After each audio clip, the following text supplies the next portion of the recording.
Bonjour. Eh ben ouais, moi je suis là pour parler un petit peu de la Pride du Budapest, à laquelle j'ai participé le 28 juin dernier. Je vais essayer de, de présenter un peu en quoi en fait ça a été un peu une réussite et une vraiment très très bonne surprise au niveau, enfin pour les Hongrois et même au niveau européen pour tous les gens qui s'inquiètent un peu des respects des droits de l'homme et des droits LGBT. Donc, euh, donc cette Pride, il y a eu 200 000 participants qui ont participé. Donc ça a été la plus grande Pride qui s'est jamais passée à Budapest. Donc je crois que les organisateurs, ils espéraient un peu plus de participants que, que l'année dernière, donc à peu près 34 000 ou quoi. Donc voilà, ça a été un raz de marée sur la capitale.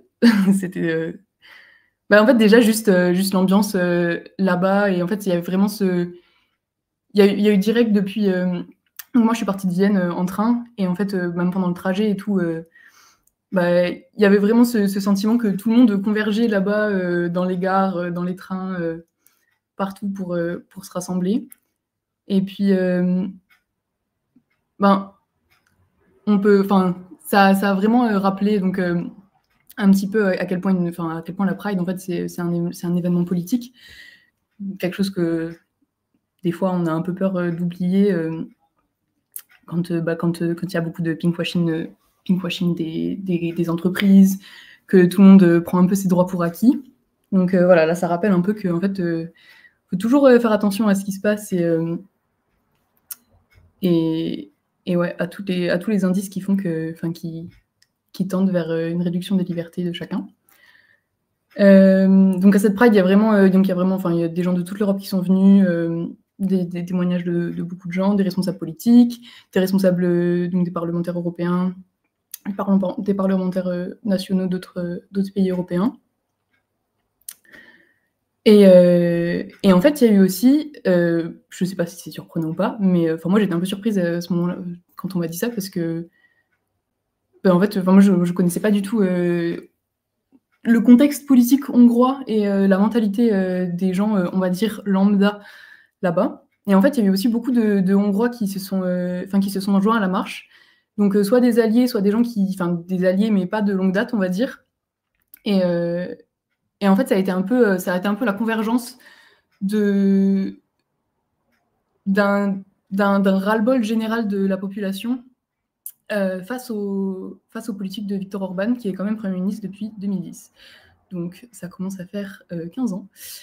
Viktor Orban, qui donc, depuis donc, son arrivée au pouvoir, a tout de suite commencé à restreindre les libertés LGBT, mais aussi les libertés, bref, à s'attaquer aux SDF, aux pauvres, aux ONG, aux migrants. Mais voilà, donc là, on va se concentrer plus sur les LGBT et la communauté LGBT. Mais voilà, donc en fait, depuis que ce parti est au pouvoir, il y a eu vraiment, donc petit à petit, via des lois, mais via aussi juste enfin, un environnement de stigmatisation et de mise à l'écart d'une partie de la population. Et donc, il y a eu une marginalisation en fait, de toute la communauté LGBT avec,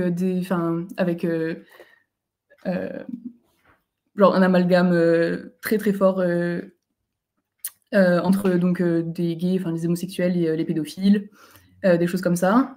En 2021, il y a eu déjà, je pense que la plupart des gens en ont entendu parler parce que ça a quand même fait beaucoup résonner. Il y a eu des répercussions au niveau européen et tout. Donc il y a eu bannissement des représentations LGBT dans les médias, dans les écoles, une interdiction de l'accès à l'information. Donc ça, c'est vraiment un point très important parce que, en fait, faut voir que en Hongrie, tout ce qui a été fait contre les LGBT et contre la communauté LGBT a été fait en se basant sur l'argument de la protection de l'enfance. Voilà, donc de protéger les enfants de la propagande LGBT et du lobby LGBT et woke, comme ils appellent ça très facilement.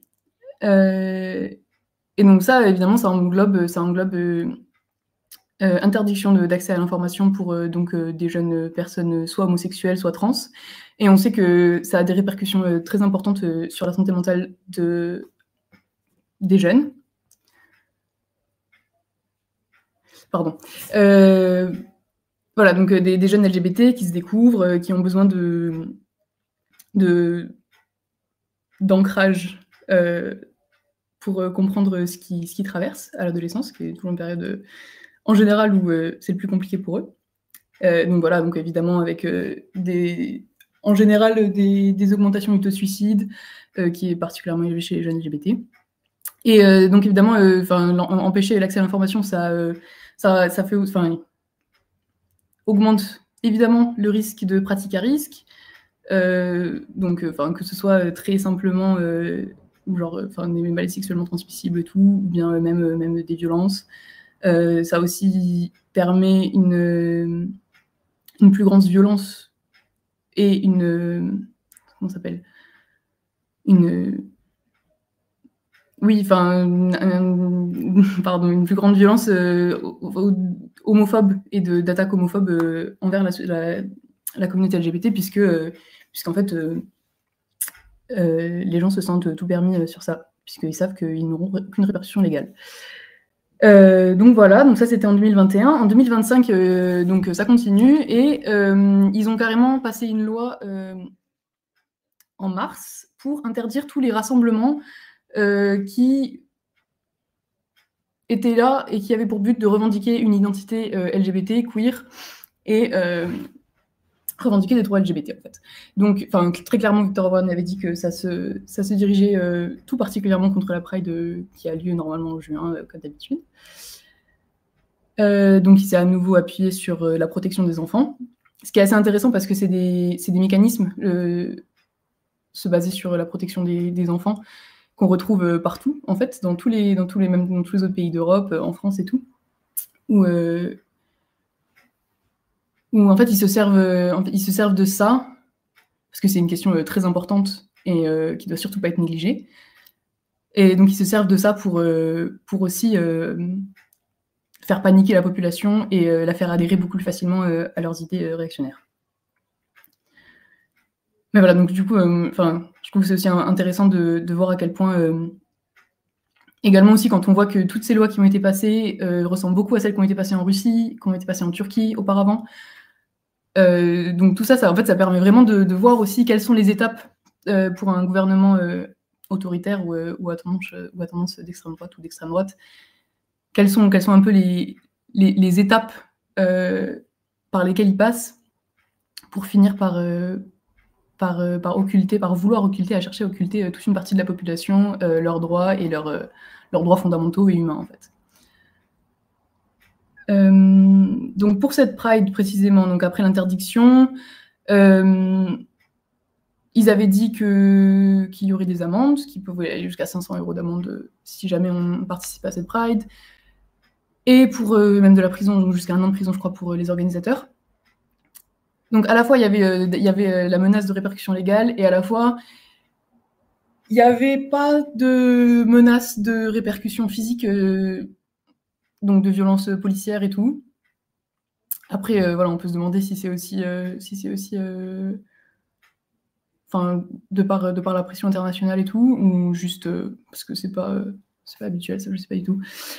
Mais voilà, mais en tout cas, le maire de Budapest, lui, donc c'est un maire écolo, c'est un maire vert, qui a tout de suite dit qu'il défendait la Pride et qu'il ferait tout pour qu'elle puisse se passer. Donc en fait, au final, elle s'est passée très très bien, et il y a eu aucun problème. Il y a eu, si, évidemment, il y a eu la police qui filmait, du coup, parce qu'il y avait aussi utilisation donc de vidéosurveillance et d'utilisation d'intelligence artificielle pour reconnaître et poursuivre par la suite les participants.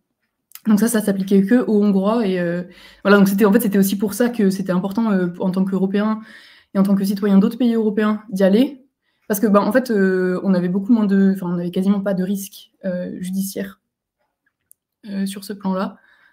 Donc c'était vraiment le moment de montrer qu'on était au courant de ce qui se passait et qu'on n'allait pas laisser un pays si, entre guillemets, petit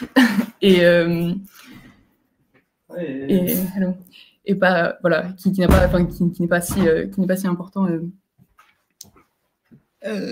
Voilà, bref, c'est pas celui auquel on pense le premier dans l'Union européenne. Et donc voilà, donc de bien rappeler que la liberté de la communauté LGBT, elle est passée par la liberté de tous ses membres et qu'on était là aussi pour lutter ensemble. Donc voilà, pendant la manif, pendant la Pride, donc c'était il y avait vraiment énormément de personnes. Je pense que quand on était dedans, en fait, on ne pouvait pas vraiment se rendre compte. Mais en tout cas, il n'y a pas eu du tout de problème, même avec les groupes néo-nazis qui étaient autour et qui avaient été autorisés, eux, à défiler. Parce qu'en fait, la police a fait son travail de protéger les manifestants et de séparer donc ces groupes, les différents groupes pour pas qu'il y ait de problème. Il y a eu quelques fondamentalistes religieux qui sont passés, mais en fait, je pense que personne s'est senti vraiment en danger parce qu'on était tellement que il y avait pas vraiment de risque ou quoi. Et voilà, je regarde vite fait s'il y avait d'autres. Je voulais dire d'autres trucs.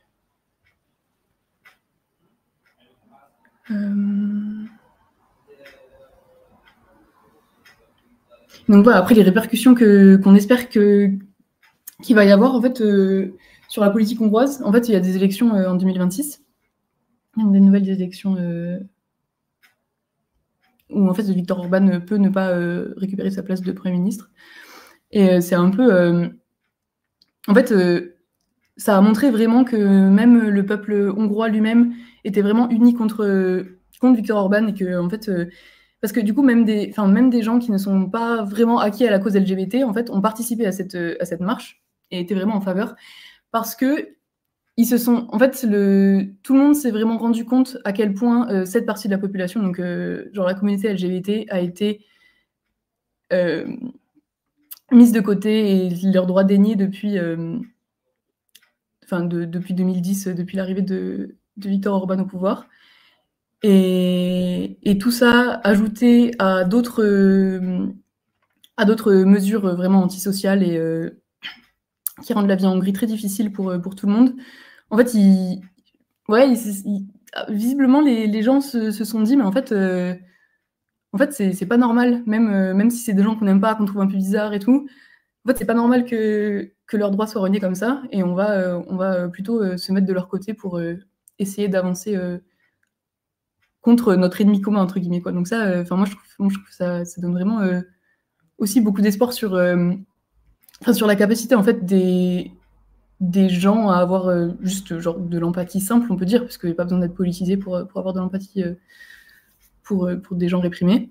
Et voilà, et du coup, genre cette capacité à se rendre compte de qui est l'adversaire véritable, en fait, voilà, dans des moments de casse sociale et de crise politique, en fait, et démocratique dans un pays. Donc voilà, et après précisément en tant qu'Européenne, moi c'est un truc qui m'a fait beaucoup de bien, en fait, de voir que l'Union européenne, on peut trouver aussi beaucoup de choses à redire sur les politiques économiques, etc. Et qu'en fait, au moins là, il y a eu vraiment cette unité, mais de personne à personne et de citoyen à citoyen qui aussi a permis de faire une très très belle Pride 2025. Voilà, en plus c'était le 30e anniversaire, donc ils voulaient vraiment interdire le 30e anniversaire de la Pride. Ils n'ont pas réussi. Voilà. Et puis je crois que c'est à peu près bon. Ouais. Ouais, merci beaucoup Amélia, c'est super d'avoir en plus des gens qui vont vraiment sur place, comme on a vu le mois dernier Adrien qui était allé en Égypte. Et ce que tu as dit, c'était vraiment important sur le fait que on vient de pays où nous, on va plutôt être protégés. Et donc, on peut aider des personnes au local qui, elles, vivent dans un pays autoritaire. Et aussi l'aspect convergence des luttes, quoi, des gens qui, a priori, ne sont pas intéressés par les questions LGBT, qui comme tu as dit, désigner un ennemi commun. Donc, c'est vrai que c'était une sacrée réussite et c'est toujours bien. On n'a pas toujours des victoires, même beaucoup de défaites. Donc, avoir quelques victoires comme ça, c'est vraiment important. Donc, voilà, merci beaucoup pour ta chronique.